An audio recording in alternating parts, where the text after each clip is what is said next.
Hey everyone, this is Sadia Khan, and you're listening to Immigrantly. I hope you guys are washing your hands and social distancing. I am recording this episode in April, and I'm hoping when I release it in May, things will be much better. But right now, I have newfound appreciation for little things in life that people take for granted.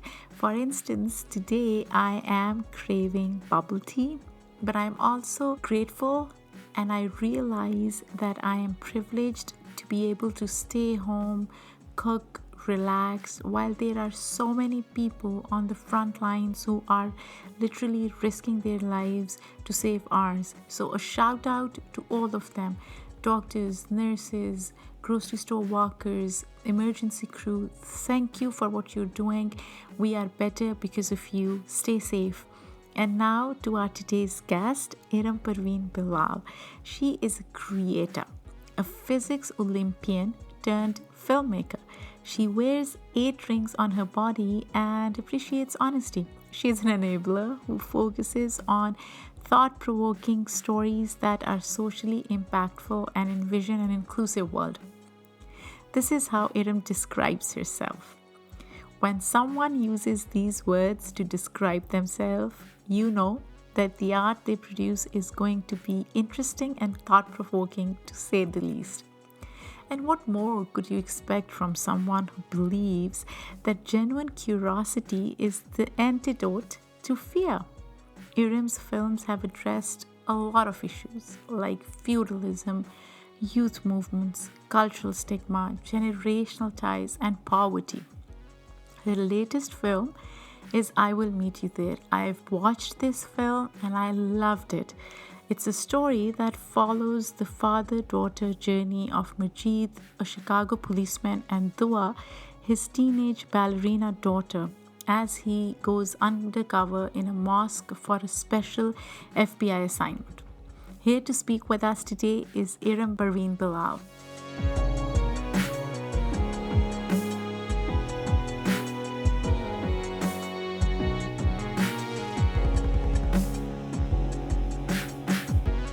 Shooting in Pakistan is like a dream. Filmmaking is my passion, but I'm so happy when I'm doing it in Pakistan because it's just, what I absolutely love, and these days my thoughts are really with them, is like the day laborers and sort of like the frontline people, the boy who'll bring your chai and the darzi and like they're just so sweet.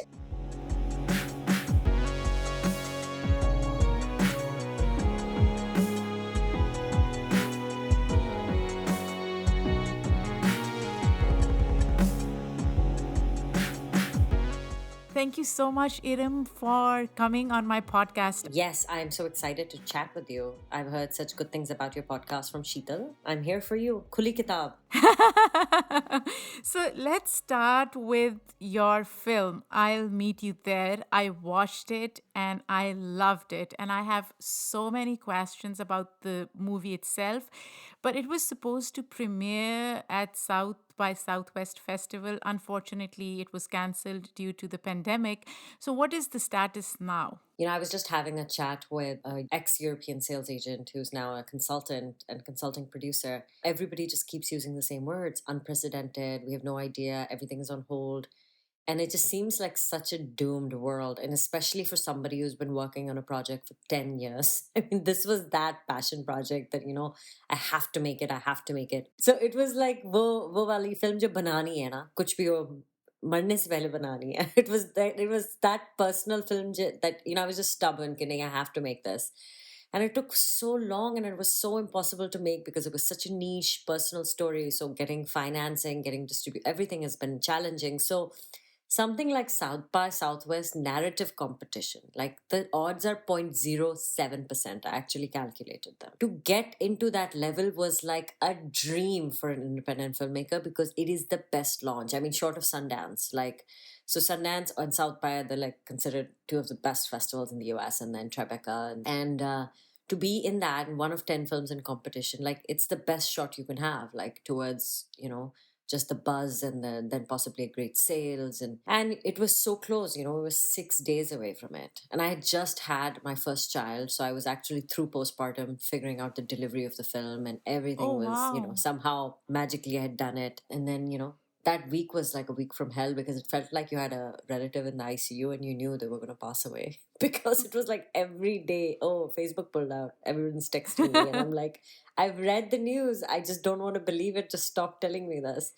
And, quietly, the other competition directors were reaching out to each other on social media and being like, hey, I've got like this pit in my stomach. I'm so scared. I was so anxious. Every morning I would wake up with my stomach like just very uneasy because I had a feeling, but I thought that they would just still go ahead. Even when they kept saying we're going ahead, part of me was also really just upset because with all these buyers pulling out, great, you have a festival, but it's just a party at that point, right? And even that, it's like, okay, fine, for my cast and crew, Kavi Khan, we were trying to get him from Pakistan. We had like a whole day press junket lined up. We had such good like press. I had galvanized the local Austin community. We were going to be sold out. We had an after party. We'd booked Airbnbs. All the cast was coming. So much of the crew was coming, and part of me was uneasy, and I was thinking, I was telling my husband, I was like, maybe we shouldn't take the baby. It started becoming this like anxiety thing just to get it over with now. Instead of like a party that we would want to enjoy, it became this anxiety thing like, okay, fine, let's just get it over with. So I actually remember when I found out the news for a moment, it was devastating, but there was also this strange relief lurking around. Maybe it was the right thing. And then obviously just even that week, it was such a long week, but at the end of the week, it did feel like they had made the right decision. So you're talking about the decision being right because of the pandemic, health reasons, right? So you wrote this really raw and emotional essay for Filmmaker magazine after the premiere was cancelled. And I'll just quote you here that indie filmmakers are, in your words, the hidden collateral damage in face of politics, finance, and public health. What do you wish that people who are outside of the industry would understand about emotional work that goes into being an indie filmmaker? When this cancellation happened, people were like, oh, you'll get another festival. Oh, it's okay. Like, they just couldn't quite grasp. The reason I wrote that op ed is because I started realizing that it's so difficult to grieve for something when other people don't understand what you've lost. As it is, like when when people, even God forbid, when you lose a loved one, people say, oh, I understand, and they've not lost a loved one. That in itself is something else. But then this is very particular because until and unless you're an indie filmmaker, you don't know. Because here's what it is, Sadia, like you work for years, okay, like an average independent film, when I talk to people, 3 years, 5 years, 7 years, 10 years, because it takes so long to get financing, because even making the cheapest film is so expensive. And then trying to sell it and trying to get it out into the world, because the film business is a mafia, right? I mean, it's run by conglomerates and studios who control everything from like inception of idea all the way to distribution chains as well. So it's like you as an indie filmmaker really have a shot. Like there's only few entryways for you to make your career from like indie to like be actually seen. You spend majority of your life being unseen. Like when you talk to like a random like small town barber, if you're traveling on a road trip, or like a convenience store person, when you say you're a filmmaker, they say, oh, what is it? And you just smile at them because they think that if you say the name of your film, they would recognize it. Well, we're dealing with a market of surplus. It's not like I'm making a Marvel film that like I'll talk to somebody and on a road trip, passing through Kansas, and they will know what my film is. It's like just the disconnect between audiences and what they understand are the troubles of making films and the actual process of making films. This notion that like filmmakers are like rich and famous and that like they would have heard of a film. You understand that there is such a gap in understanding of the reality of the economics of the film business and how impossible it is to even get to a point to be at a showcase where people would have heard. At least now with South by's name, I feel like at least the Desi diaspora in Pakistan or in America, I'm hoping would have heard of my film. But I don't know. All I know is I have to work really hard. Like my first film, when I was distributing it, I was literally like going through yellow pages in Sacramento, calling up every like Desi store and putting flyers up so people would come to the screening of my film. Like it's just soup to nuts. Like there is struggle at every phase. There is nothing where like people are coming to you. It's always push, push, push. How receptive is Desi community to Desi indie filmmakers? I mean, it's difficult. Again, I think that the other notion is that a lot of independent filmmakers, the topics that they can afford, right? So it's a cause and effect thing. A lot of filmmakers, just because it's a very competitive field, are not probably greenlit by the studios because they're just a supply and demand nature, but also the type of stories they want to tell. Like I'll Meet You There, are very sort of raw slice of life films, and studios, for whatever reason, will not put their money behind it because their metrics say that these are not the films that make a lot of money. And so, because of that, it's a vicious cycle. The films they put out are the films that reach the vast, sort of majority of audiences. So then they're used to watching that. Like, so our crowd, what Hollywood does, that's what Bollywood does. So a lot of Desi crowd is just used to masala big films. Even in Pakistan, that's the issue now, is like the films that make it to the big theaters and that the television studios will put their force behind are films that are just these, sort of big performance pieces. They not necessarily focus on like character driven stories. So that is why the diaspora also kind of doesn't understand how to process these films. But I will say that once they come to the theater, most of them leave really happy. With me, at least, because I did so much work with Josh, I know that with this film, inshallah, when let's hope things calm down. My plan is that Q3, Q4 this year to travel with it in America. Is I'll do a theatrical myself. If we don't get a theatrical distributor, I'll go, because I am now building on this audience that I already had for Josh. And this is I think it's a better film. It's made in English as well. So, like, even, the younger crowd that's born and brought up in the US hopefully will connect with it. It's a great film. In fact, let's talk about I'll Meet You There. Now, what I witnessed was there were a number of thematic issues that you addressed. There was issue of generational patterns and familial ties, which was at the crux of the film. And the character Dua, she's following in the footsteps of her mother, and then she has this newly ignited relationship with her grandfather, who's played by Kavi Khan. By the way, his acting was impeccable. I was so impressed with him. Like, I'm sure you and I both grew up watching him in Urdu dramas, but he did such a wonderful job. What message did you want to share about the way families create their stories throughout generations? I think the message, if there is one specifically in I'll Meet You There, is a message of acceptance.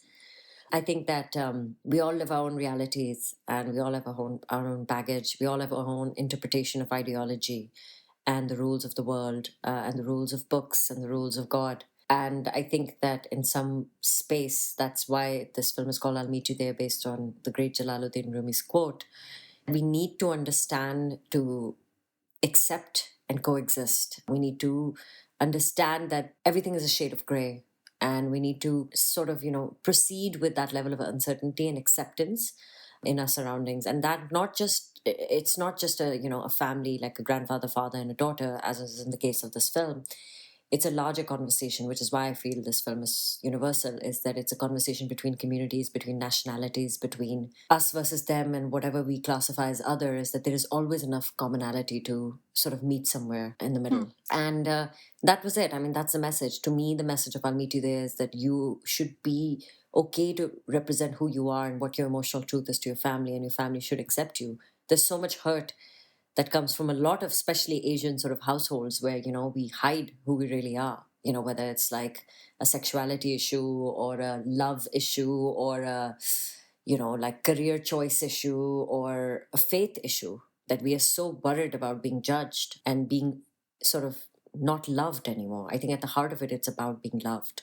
Everybody wants love, and love is one of the best forms of acceptance, right? And so that's, I think, what the film really tries to talk about, is I can still love you, I can still accept you, you can still exist even if we're not on the same page. That's true. But you also demonstrated kind of, I would say, tension between individualistic versus collectivist societies, right? Expectations of grandfather versus granddaughter, based on where they grew up and how they envisage or envision family ties. So it was an extremely interesting mix of two cultures and two societies, because most of the time we think that two cultures, Western and Eastern cultures, are at odds. But in this, it was a great mesh of two cultures. And especially the relationship between Dua and her grandfather was so rich and so interesting. As I was watching it, I wished my kids had that kind of relationship with their grandparents, because obviously my parents live in Pakistan, my husband's parents live in Pakistan. It is not as strong a relationship. What was going through your mind, Iram, when you were creating these characters? First of all, thank you for connecting with the film on that level. I think so much of your own experience as a filmmaker goes into your films, right? The conversations about dance and Islam come from a very personal point in my life. My sister, who taught me how to dance, now thinks that music and dance are in some form or fashion haram. And that's fine. That's her journey. That's her belief. And I respect her. But, there's a lot of things I want to say to her that I can't. And, so I think Dua and Baba kind of externalize that. There is so much of like my parents, my dad and Baba, there's so much of, when Majeed says, oh, I'm still answering questions with questions. That's my mother. If you ask her a question, she will always be like, why are you asking this question? To try and figure out what your motives are. There's so much takalluf in like a Desi family, and so much sort of layering. Brown people never say what they mean. It's true. It's because we have so much tehzeeb around like what should be said, what shouldn't be said, out of respect and out of boundaries. And there's just a lot of boundaries actually in our culture, right? So a lot of that came in. And then specifically the cop situation is like, I remember after 9/11, I was at some sort of community fundraiser, and I remember seeing this complete Orthodox Muslim, like Dadiwala guy in LAPD uniform. And I just couldn't get him out of my head. And I was like, wow, what an interesting, weird situation to Ah. be in the world we live in right now. And so I think that always lingered in my head. And so at some point, the project essentially became an ensemble piece where I just wanted to dive into what life is like in post 9/11 Muslim communities. People don't understand that within the Muslim community, there's been such a fracturing. Pre 9/11, I felt like being Muslim was just a part of like your life. It wasn't like called to question, Ki, Acha ji, what type of Muslim are you? Like when everybody looked at you like, oh, you're Muslim, you suddenly were an expert in the room, and you had to be like, okay, well, I didn't take my religion that seriously. How much do I believe? What do I believe? People became extremely conservative. Some people threw the hijabs off. It was just like a whole crazy, like there was a spotlight, and everybody was just like a deer in headlights, and they had to figure out, okay, so there was a lot of fracturing in the community. There's this whole movement of reclaiming Islam, like this Protestant movement, and then there's this whole backlash where people have become very sort of strict, stringent, born again Muslims, and the rest of the world doesn't know what all this sociopolitics has done to the community. And so, in some form or fashion, that was kind of important to have a conversation on as well. But in addition to that, you were also trying to address some stereotypes, because there is one conversation that Dua has with her father about treatment of women in Islam. And you debunk a myth that is what's written in Quran about beating women. But you do it in such a subtle way that it doesn't come across as preachy. It is just a conversation bit that, anybody can understand or relate to. Why did Katak kill Ma? Judgments were crippling. Who judged her? Baba? He's not the man I knew once, okay? Started reading the Quran today. What did you read? The verse about striking women. Chapter 4, verse 34. The word strike is misinterpreted as hitting. It actually means to go and strike.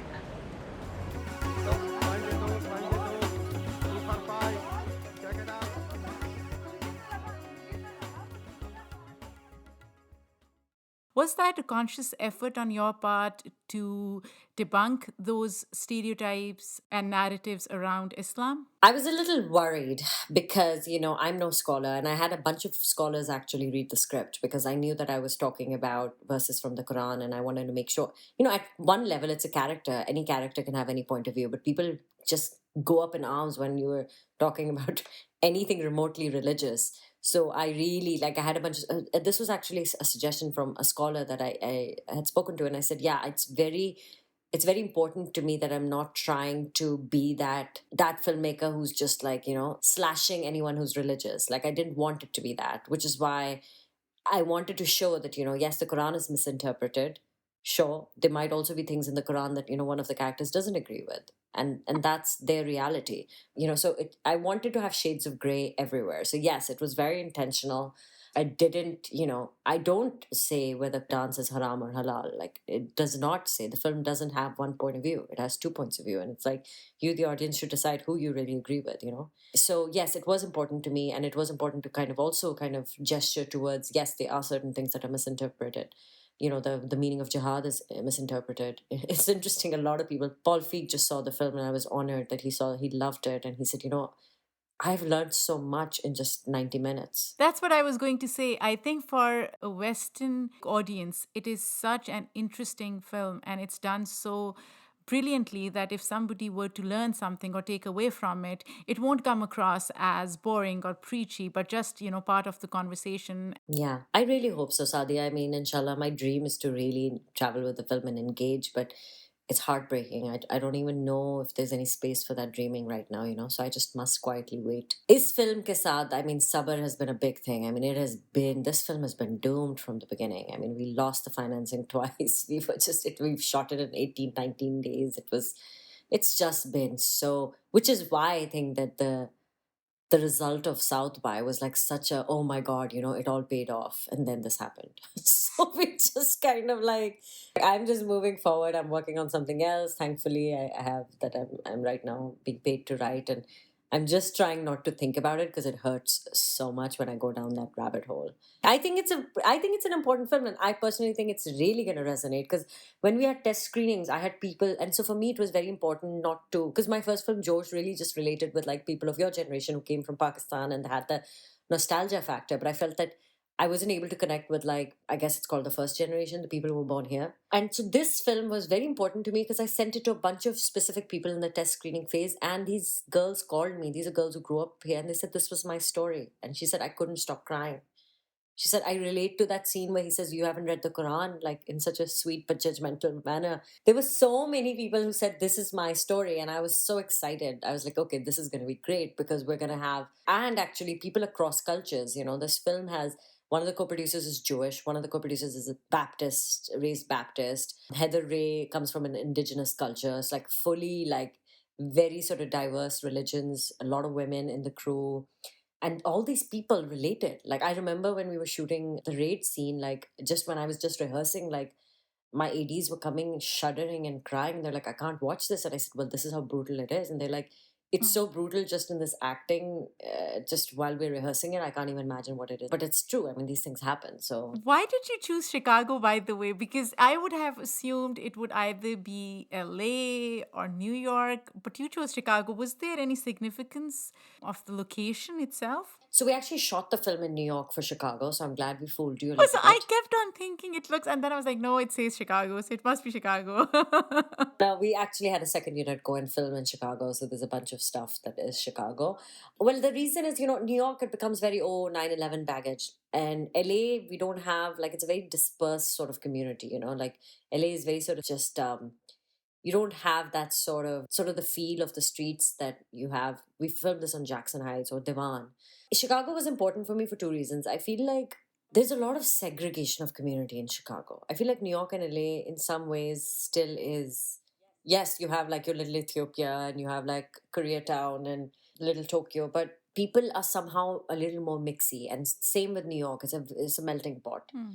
But Chicago has a strange, there's a lot of segregation still, the police corrupt culture. Like, it's just known a lot for that. Also, I just didn't want it to be like, oh, this is just a coastal issue. Like, this is happening with immigrant communities, throughout America. And when you choose a Midwestern town, it somehow becomes more relatable to, like, you can extrapolate it to small town America, even though Chicago by no means is a small town America. And also, like, I remember the first time I went to Devon, I fell in love with it. That was the first sort of Desi community I had seen. Also, Chicago is historically one of the biggest Desi hubs, right, in America. Let's pivot a little, Iram. Let's talk about your personal life. So, you grew up in Pakistan and Nigeria. Can you talk a little bit about that? And how often did two cultures conflict? I mean, the thing is, we grew up in Nigeria, but, my parents are both Pakistani, and I left Nigeria when I was 8. Like, at the same time, I feel that I'm what they call a third culture kid. Like, my ideas, my sort of cultural viewpoints are so international at this point in my life, because I've spent like a decade or more of my life, like a third of my life I've spent in, in different countries. Each third has been in a different continent. And at some point, I think with sort of globalization, things become so international. I mean, my core is Pakistani because that's what my ethnicity is. And I grew up in Pakistan, from the age of 8 all the way to like college age. And so that's when you really form a lot of, cultural nuances. And, my family still is in Pakistan. It's not like, we've all immigrated to America. I came here for college and then I stayed behind. So I'm Pakistani. That's who I am. I was born in the US, so I have a US passport, but I'm actually dual, national. I was not raised here. My parents were doing their education and then they moved back to Nigeria where they were. And then we finally moved to Pakistan when my parents lost their life savings at the BCCI bank crash. And so then we grew up in Pakistan, and I would never trade that for anything. Learning to read and write Urdu. I spoke Urdu, but I didn't know how to read and write it. But then I went to Pakistan. My first film, Josh, I remember typing the entire script in translation in Urdu myself because I wanted to make sure that kisi random house translation na ho, that the script is a blueprint. I'm Pakistani. I would say I'm Pakistani. I bleed green. But does it change over the years? Because I have mentioned this in my previous interviews as well. When I came to the US, I was more Pakistani and not American at all. Like, I did not even know what that meant. And now it's been more than a decade. And now I am at a point where I am both Pakistani and American, but I feel like I relate to, or I consider myself more of a Muslim American than Pakistani. Maybe because I feel like I'm living through my kids now. Like when I see them, I see what they like, what they don't like, what are their passions, how they approach life. It's influenced me a lot as well. Do you think it changes? I mean, there is a part of me which will always be Pakistani, and that nostalgia, that love for Pakistan will never go away. But what I'm saying is that it has become more balanced now than when I came here initially. I mean, of course, I think that your identity always changes in life. It's such a combination of your experiences. As much as we talk about labels, I also kind of dream of a world where I don't have a label. When I say I bleed green, it's not a nationalistic sort of thing. It's more just that's, like the smells and the sounds. Like I'm very desi. And I mean, like anywhere in South Asia, I immediately feel like, okay, it's home. When I landed in Colombo, it felt like home. Or, being even backpacking through India, it feels so similar. And I guess that part of it's like culturally, I'm very desi. The food, the music, the shairi, the clothes, the mehendi. Yeah, and when I go back to Pakistan and I go to bazaar and they call me Baji, I love it. I miss that so much. I'm like, Shooting in Pakistan is like a dream. Filmmaking is my passion, but I'm so happy when I'm doing it in Pakistan because it's just, what I absolutely love. And these days, my thoughts are really with them is like the day laborers and sort of like the frontline people, the boy who'll bring your chai and the darzi and like they're just so sweet and so nice and so yeah. humble and so there's this sort of weird sort of brotherhood, sisterhood, camaraderie, respect in our culture, hospitality, friendship that is just sort of unrivaled, and it comes from the old world. So to answer your question, I think we're just like chameleons, when we are dropped in one place, we actually are, it's a strength. Like, people have I don't like how in the industry in Pakistan there's always this like, oh, like they always want to say I'm Pakistani American. And I'm like, no, I'm Pakistani. I live in America. Wanting to always make you feel like an outsider. And I'm just kind of like, no, like we actually have all this strength. Like in America, I can survive in America. In Pakistan, I can survive in Pakistan. I am somebody who grew up in like, my father's side was very, very sort of modest financially. We're middle class people. And it's like, I'm comfortable eating on the floor, sitting on a charpai. And I'm also comfortable pitching to like an investor in Burj, Dubai. That's who I am. And I take that as a strength. I don't take it as a weakness. Ke, oh, I'm going to hide. Ke, my dada left everything in India during partition and had an auto mechanic workshop. That's my background. My nana was a postmaster. They were these really wealthy people in India who left everything in partition and had to rebuild up. To me, that's strength. That's not weakness. And if anything in this world order, we're realizing that the people who know how to build themselves up back from scratch, that's the biggest strength. And so this whole like conversation about sort of that's the other thing. It's like I think you can be everything at once, and like I'm married to a Caucasian and my daughter, and like, people are like, oh, it's going to be so difficult. How are you going to raise her? What is she going to be? And I said, you know what? She's going to be stronger for the combination of these genes. She's going to have access to like the old world and the new world, to Asia and to America. you know um if anything, biology has shown us that when you mix genetics, you form like even stronger sort of gene pools. And so we need to learn from that. If science is very beautiful, it has a very sort of objective way of stating the truths of our world. And just look at that. Like, if you mix two gene pools, you make a stronger, more surviving sort of individual. What does that tell us? That tells us that we need to all meld and unite, and that's how we will be stronger. Like, if we mix our cultures and our strengths and who we are, we will actually have a more diverse sort of outlook on life, a stronger, more foolproof way to sort of fight, whether it's a virus or fight, I don't know, whatever the enemy might be in the future. Let's talk about science. So, you came to the US to do your bachelor's in environmental science engineering. How did you go from that to film? And does your background help you as a filmmaker? Let me answer the second question first. I think that everything in your life experience helps you as a filmmaker. I think science, in some very interesting way, has helped me in terms of my analytical skills, in terms of how I see story structure. I'm an engineer, and I'm very fast with story structure. Things are like easy for me that way.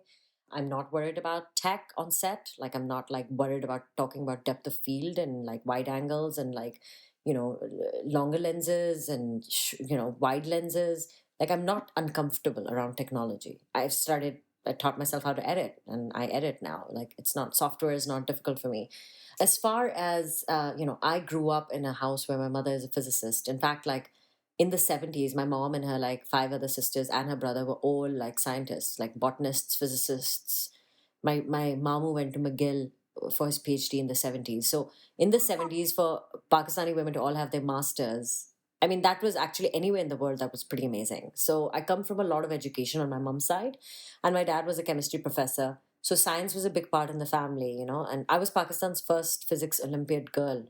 I qualified for the Asian Physics Olympiads, and then I got into Caltech. And at that point, Caltech was like number one in the world. And so it was like, oh, of course I'm coming. But then when I came here, it was so brutally science. And I thought of like, oh, America, lockers and like, jocks and cheerleaders. Yeah, well, Caltech was nothing like that. Very sort of, my first summer, I was in the sub basement, not even the basement, like putting these like DNA strands on semiconductor chips and baking them in the scanning electron microscope, and or like looking at them in the scanning electron microscope. And I just was like, what is this? I just kind of immediately saw what cutting edge science would be like and what the life would be like. And frankly, it just was not glamorous enough for me. Somebody who had grown up on Bollywood and come from a culture that was so loud and colorful. Like, I needed people around me, and I just immediately was like, I'm good at science, but this is not what I'm passionate about. And I had grown up on Bollywood. My parents are huge Bollywood fans. Like, in Nigeria, I remember they told me the story that when Silsila came out, the theater was sold out, but they stood and watched the whole film. And we used to have this like closet of VHSs in our house, old VHSs. This like Nigerian guy would get us these like bootleg copies of Bollywood films, and mama and daddy would, sort of screen them before showing them to my sisters and I would kind of climb in bed and pretend I was sleeping, but watch the whole film with them and then watch it again with my sisters. And even as young as like whatever 5, 6, I remember कि मुझे सारे dialogues याद थे. I would just memorize like not like intentionally, but they would just sit in my brain. And so when I think about, when I write personal statements for grants and stuff, it goes back to how early that was, which is that I loved storytelling. I was obsessed with Shah Rukh Khan. My production company is called Parveen Shah Productions, where Shah is for Shah Rukh, Parveen is for my mom. Oh, So wow. grew up on Bollywood, loved it. So when I was at Caltech, I was like, you know what? And I love dance. Dance is my first passion, actually. But, there was just no way I was going to be a professional dancer coming from sort of a middle class Pakistani household. And so at Caltech, I basically did everything I could. And during the summers, applied for all these things. And I got this grant where I was allowed to go to England. And there I took a digital production class in the summer. And then, I applied to film school and applied to the Watson Fellowship, which is a travel grant, and applied to like these DE Shaw, these consulting companies. I got all three of them, and that's when I made a decision that I was just going to go travel for a year, and then deferred my film school application. But it was really, honestly, it was out of ignorance in some ways. Like it was just like something I really loved, and I kind of fell into it. What was your parents' reaction? I mean, my mom freaked out, not only because of what I was thinking, but also just she was like, "This is so expensive. You're going to take all these loans because we couldn't afford the film school." And for her, it was her immediate concern was like, "Oh my God, that means you're never going to come back to Pakistan because you're going to take these loans, and then you're going to try and get a job to pay these loans." And so that was the first thing. And then I was traveling. I ended up doing the Watson. I was traveling around the world and asking people why they dance, and that actually found its roots back in some ways to this film. And during that, I remember my mom praying that I got the Watson Fellowship just so that, film school ka bhoot utar jayega sar se. And much to her chagrin, I reapplied the next day and I got in, and I went to USC Film School for my master's. So I mean, honestly, their reactions were very like honest. Like parents just want their kids to do well, right? And so she said that you are going into a profession that's all about, I mean, she was very perceptive, like for not being in the arts. She said, listen, it's all about who you know and about being rich. And she said, I guarantee you we're not rich and we don't know anybody in this business. And she was absolutely right. I mean, a lot of my struggles have been trying to, buy trust of the rich community, even here in America. Like, in the middle of a pitch, they'll ask you what your last name is. What does your dad do? Are you married? Wow. So, Iram, who are your artistic influences? Like, I'm not a filmmaker who, like, really, like, follows one filmmaker and really watches and studies their work. I have never been that person. Like, and maybe it's arrogant, but I don't feel like, oh, you have to like love Godfather or you have to watch all these films before you decide to become a filmmaker.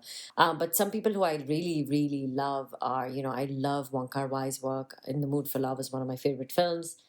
But then, like Richard Linklater's Before Sunrise is a favorite of mine. I like Michael Winterbottom's work. I love Danny Boyle's work. I love Nicole Holofcener's work here in the US. I love Frida by Julie Taymor. So there's just varying things. I love Meera Nair. So if you could say there's one person I really like look up to, it's Meera's work. I just love how she makes films. They're so like just flavorful. So yeah, I mean, I would say just a bunch of filmmakers, but grew up on Yash Raj. There's a lot of types. Like I love Bollywood, but I don't see myself ever making like a full on like Bollywood spectacle, like a Ye Jawani Hai Diwani. That's just not who I am. But so I go anywhere from like gritty. Like I love like just Delhi Crime on Netflix. I love that type of stuff. I love Succession. I love Delhi Crime. I love The Crown. I love Handmaid's Tale. So it's like all these palettes of very sort of strict drama thriller. That's what you like. And that's what I like. But I love grit. I mean, I love foreign film. I'm a big fan of like Iranian cinema, Turkish cinema. I feel like I should watch more international cinema. I don't do that, which is unfortunate. I watch Hollywood and Bollywood and then Lollywood, but that's it. I should, expand my horizon when it comes to. Bong Joon-ho said, and he said, the moment you get over that 2-inch barrier of subtitles, like you will open yourself to like a world that's incredible. Like, Yeah. I mean, Parasite is a great example of that. I watched it and I was floored. Such a good movie. So, recently there has been this general wave of British Pakistani representation in the arts with films like Blinded by the Light and now Riz Ahmed's The Long Goodbye. What do you think are main differences between, say, British Pakistani and I don't want to use the term American Pakistani American because you just pointed that out, but yeah, experiences that people may not know of. I mean, it all goes back to patterns of immigration, right? I had actually at some point, I have this series that I'm very excited about that's based on Mirpuris in England. But, it's just so difficult again because everybody thinks like, oh, but you're living in America and look, why are you doing this British story? It's like, why can't story is a story is a story.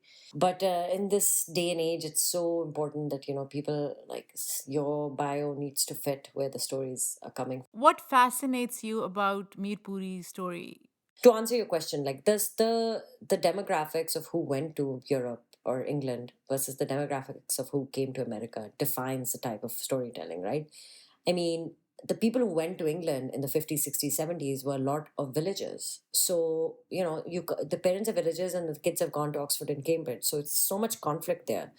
The parents forced all these arranged marriages for a lot of these kids. And so they're Like when you are talking to people in Manchester, Bradford, Birmingham, it's kind of like they go from like very posh English to like Tate Punjabi. People who came to America came from the cities. And they were mostly professionals. They were all professional. So the craft coming actually from England, I think, is more interesting because they have more history to go on. They've been in that part, I would say 20 to 30 years more than Pakistani Americans. So as a result, and the percentage representation is way higher. So they're also greenlit. The stories are greenlit more. Like people know what Pakistani is in England. In Mm. America, we're still very novel, right? I mean, in America, the model minorities are blacks and Latinos. Then it's starting to be East Asians, and then maybe it's us. They don't understand the difference between Indian and Pakistani, hence the jokes in the film. I always thought that model minority in America are East Asians. Well, I guess like when you look at diversity fellowships or whatever, like immediately when you talk about diversity or color in America, it's black and Latino. Hmm. Nobody thinks of us because we are somehow we are very quiet. The Asian American generally, East Asian, South Asian is a much quieter minority. We like to kind of go about our business. We come from a country and a place where it's like, we just kind of want to go about our business, make our bills, and be fine. So, and also I think that the oppression, it goes back to oppression. Like when you're very oppressed, then you sort of revolt, which is also why I think that the Pakistani community in England is different, is because they have had to see sort of like a harsh, sort of racist reaction, and they were doing sweat jobs. So that's the comparison I was trying to make. Whereas the community here is sort of rich and comfortable, very educated. From the highest income group is the Asian Americans in America, right? So because of that, there isn't this like, oh my God, you're so mean to us and you've not been like, you're abusing our rights. So there isn't as much of a reaction.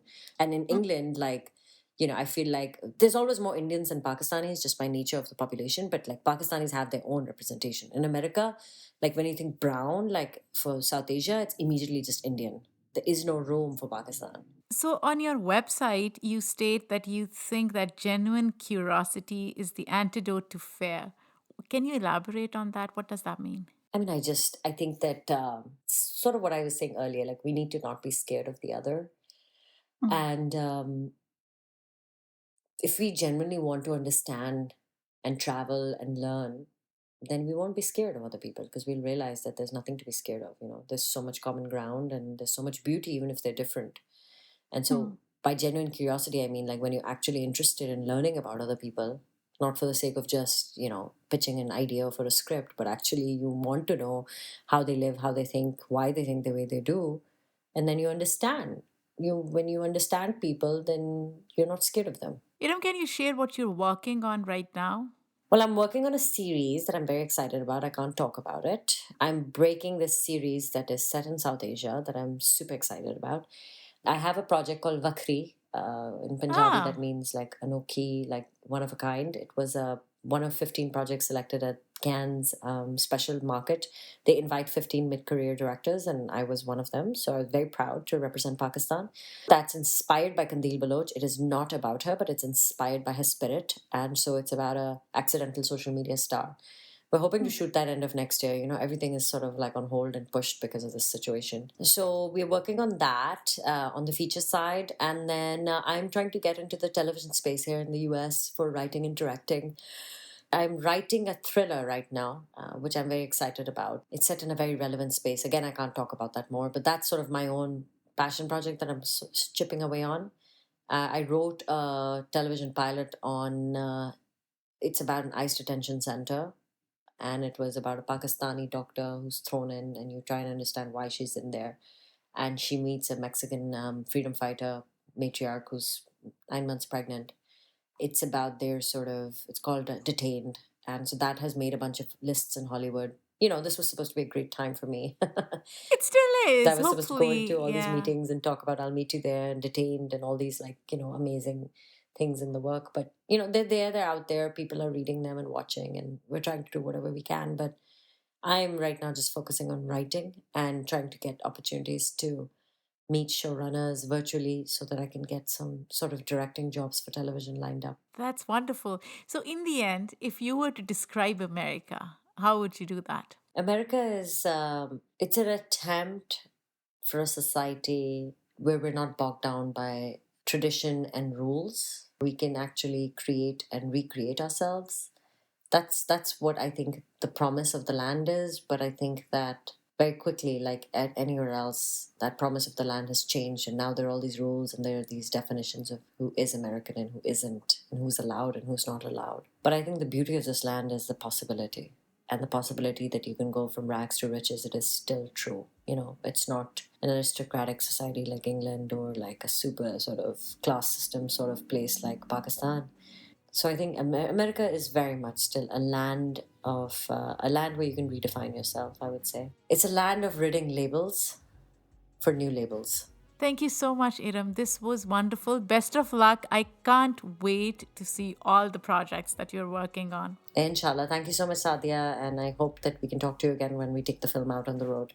Absolutely. Thank you so much for listening. I hope you guys enjoyed Iram's interview. We are on Twitter and Instagram, and all of this information is on our website, which is immigrantlypod.com.